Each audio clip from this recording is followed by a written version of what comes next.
Dans le Sénégal oriental, dans la région de Tambacounda, la saison sèche dure plus de 7 mois. En mai, les températures dépassent allègrement les 45 degrés. Dans cette région, comme dans tant d'autres, en moins de 50 ans, les paysages, sous l'effet d'un climat devenu plus sec et plus chaud, se sont considérablement modifiés.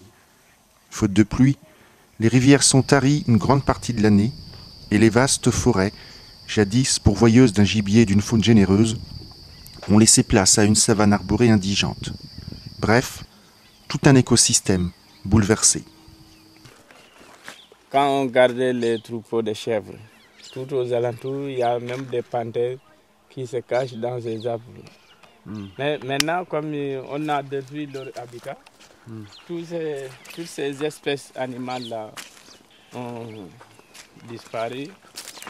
Et puis, voilà, nous sommes là, et inquiets, mais plus inquiets encore pour les générations qui vont venir après nous. Parce que là, vous avez vu le degré de la dégradation de la brousse.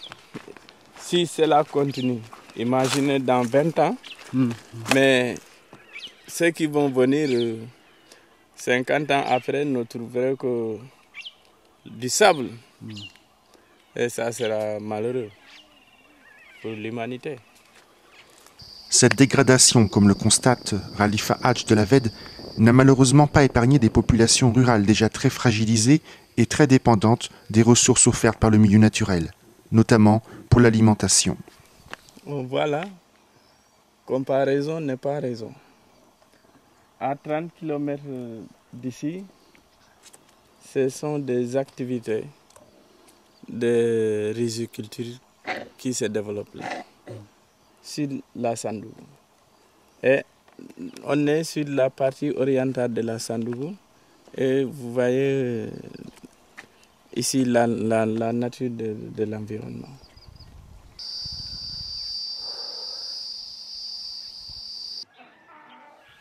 À Koulibantane, village de plus de 3000 habitants, la quête du bois nécessaire à la construction et à la cuisson traditionnelle devient de plus en plus problématique. Il faut désormais aux femmes et aux jeunes garçons chargés de la corvée parcourir de 6 à 7 km et consacrer des heures de labeur pour espérer trouver trace du précieux matériau.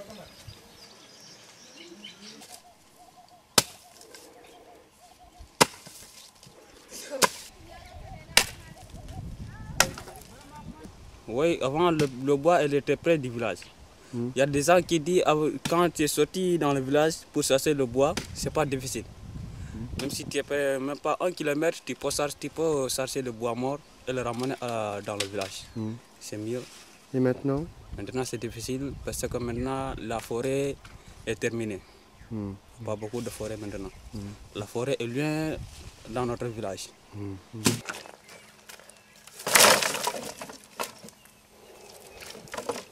Pour ajouter à la déforestation naturelle, les feux de brousse, plus de 1500 recensés chaque année au Sénégal, amputent un peu plus, feu après feu, un patrimoine forestier dont on dit qu'il a été au Sénégal réduit de moitié en l'espace de 50 ans.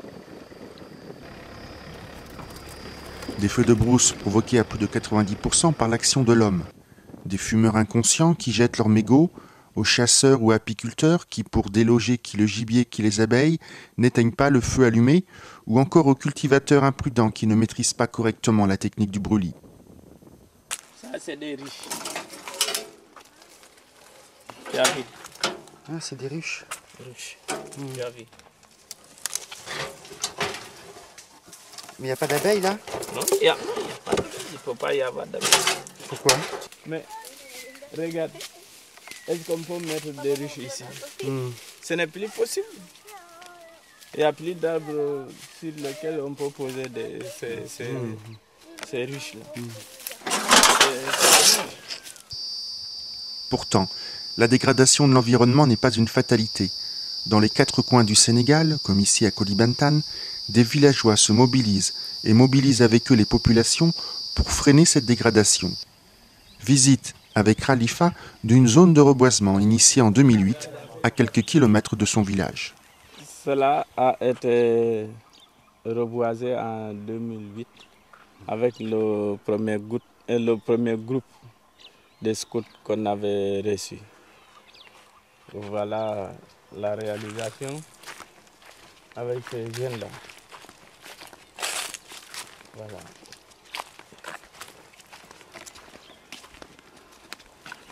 Et vous voyez l'ampleur de la tâche.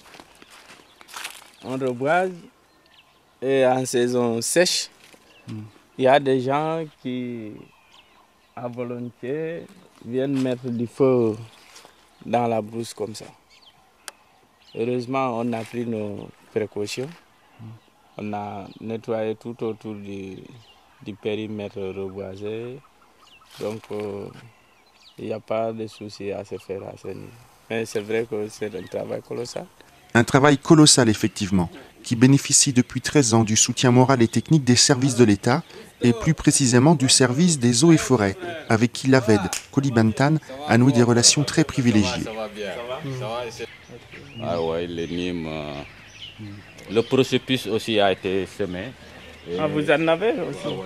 Nous, vraiment, service technique, avec l'AVED, vraiment, nous nous engageons vraiment, parce qu'on a vu le travail qu'ils sont en train d'abattre. C'est un exemple au niveau des populations ici. Donc, la politique de l'État, depuis quelques années, comme c'était des zones dégradées, donc on a fermé la zone. Donc c'est pour éventuellement avoir une bonne régénération et que les populations aussi puissent être sensibilisées davantage pour qu'ils s'impliquent sur le reboisement, pour que la forêt revienne, toutes les espèces disparues reviennent.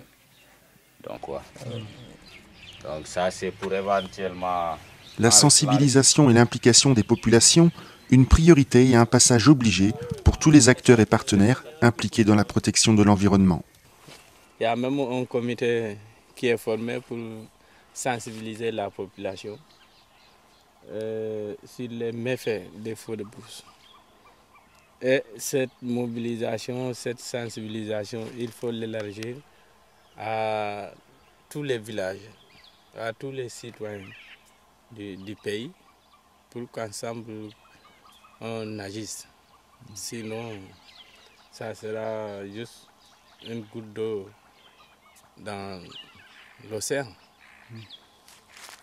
Dans la communauté rurale de Maka Kolybantan, l'ONG Global Water Initiative encourage la mise en place de comités villageois contre les feux de brousse et soutient la mobilisation des populations dans des actions de sauvegarde du patrimoine végétal, comme ici, avec la mise en défense des rives de la Sandougou.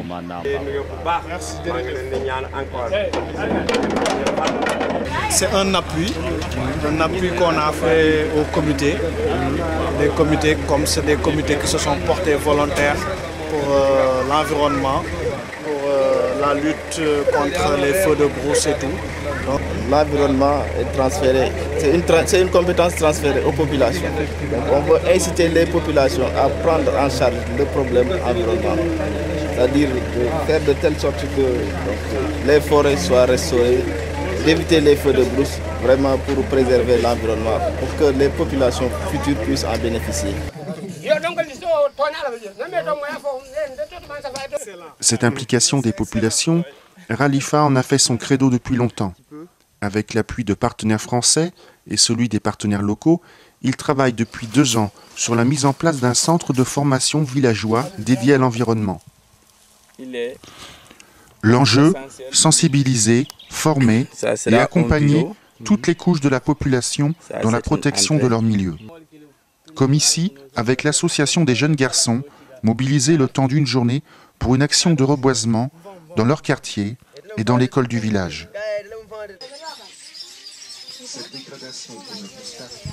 D'ici quelques mois, le centre formera et accompagnera les groupements féminins dans la mise en place de pépinières, dans des actions de reboisement et la diffusion d'un cuiseur à bois économe. Un outil qui permet de diminuer par 2 la consommation de bois.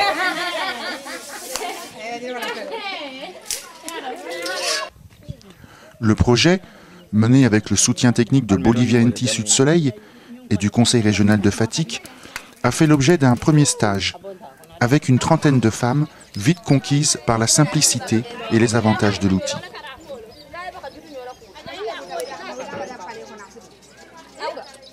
C'est vraiment très bien. Cela cuit beaucoup plus vite et cela économise du bois. J'ai utilisé 3 bûches au lieu de 7 d'habitude. Et puis, il n'y a presque plus de fumée. La fumée du foyer 3 pierres nous fatigue beaucoup, nous brûle les yeux et la gorge et nous rend malades, témoigne Tida. Un environnement qui se dégrade, c'est la pauvreté qui se renforce. Aussi, si l'environnement doit être protégé, il faut aussi penser à le valoriser, pour que le cultivateur puisse enfin assurer sa sécurité alimentaire et celle de sa famille, et recouvrer sa fierté, celle de travailler la terre, sa terre. Un rêve, mieux encore un programme sur lequel l'AVED travaille avec ses partenaires depuis 15 ans et qui devrait s'épanouir d'ici peu avec la mise en place du centre de formation dédié également à la diffusion du maraîchage familial.